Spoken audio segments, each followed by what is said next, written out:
اس وقت تندرستی کا کتنا بڑا گیٹ وے ہمارے پاس ہے. میں آپ کو یہ بتاؤں سلمان بھائی، جو ریسرچ میں بیان کرنے لگا ہوں شاید ہی کسی چینل پر ابھی تک بیان ہوئی ہو.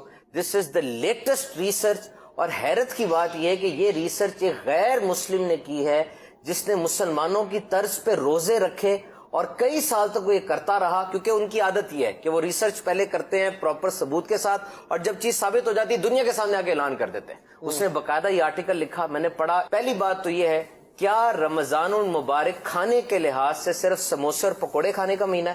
نہیں. کیا رمضان المبارک میں روزہ رکھنا اس چیز کا لائسنس ہو گیا کہ اب جب چاہو افطاری کے بعد جو چاہو جب کھاؤ جیسے چاہو کھاؤ؟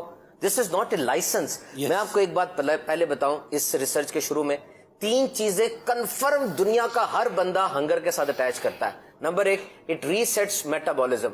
آپ کے جسم میں جتنے کیمیکل ریئیکشن ہو رہے ہیں نا جو کہ آپ کو زندہ رکھے ہوئے ہیں، آپ کے خلیے بن رہے ہیں، ٹوٹ رہے ہیں، کھانا گھل رہا ہے، آپ سوچ رہے ہیں، جتنے کیمیکل ریئیکشن ہوتے ہیں روزے کے دوران یہ ریسیٹ ہو جاتے ہیں، نئے ہو جاتے ہیں، ان میں نئی جدت آ جاتی ہے.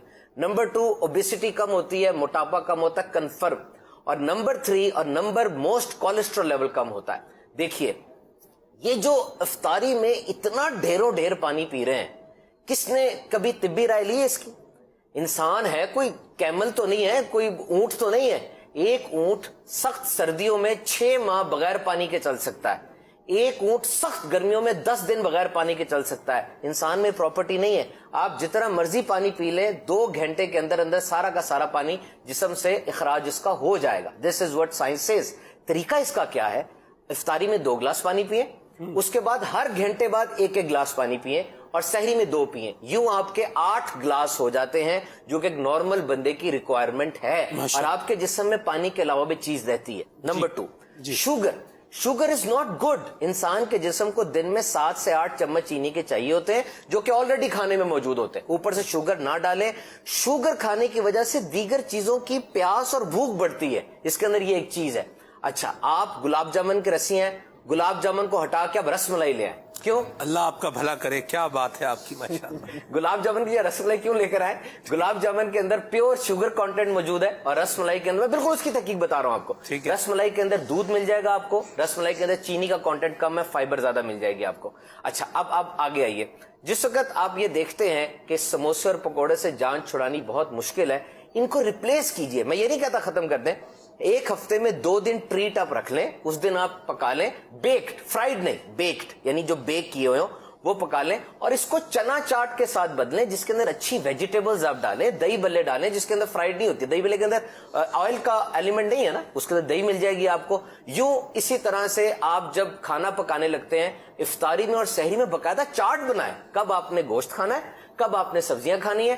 سلمان بھائی، کھجور سحری میں بھی سنت ہے اور افطار میں بھی سنت ہے. یقین کیجئے 3000 قسم کی کھجوریں دنیا میں پائی جاتی ہیں. جو بندہ 3 کھجوریں روزانہ 7 دن تک کھاتا ہے نا، اس کو اتنے بینیفٹس مل رہے ہیں. صرف رمضان تک محدود نہ رکھیں.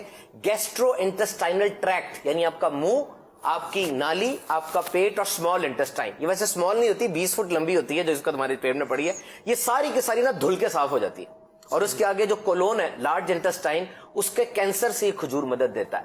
آپ اس گرمیوں کے اندر جب روزے آئے، آپ دیکھیے سب سے بہترین پھل آپ کے پاس واٹر میلن موجود ہے.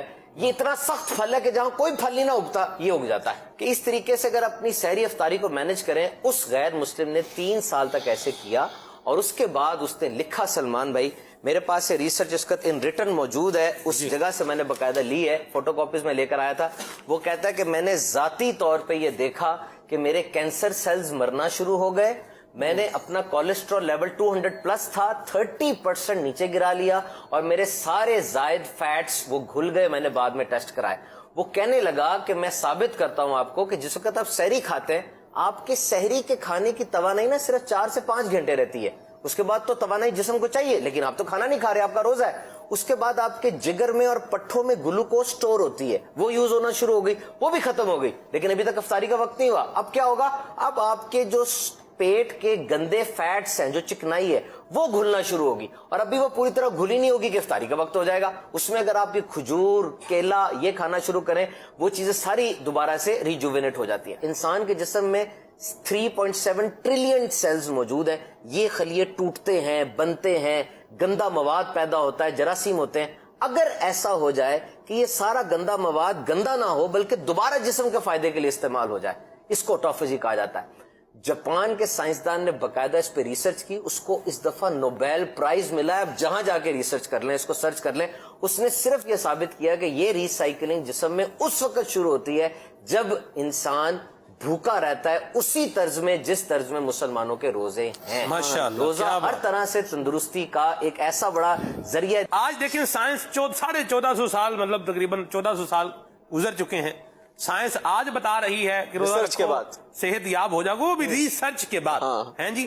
اور مصطفیٰ کریم پہلے ہی فرما گئے ہیں سوموا تصحوا، روزہ رکھو صحت یاب ہو جاؤ گے۔ میں صدقے جاں تیرے جو لب سے ہے نکلی وہ بات ہو کے رہی۔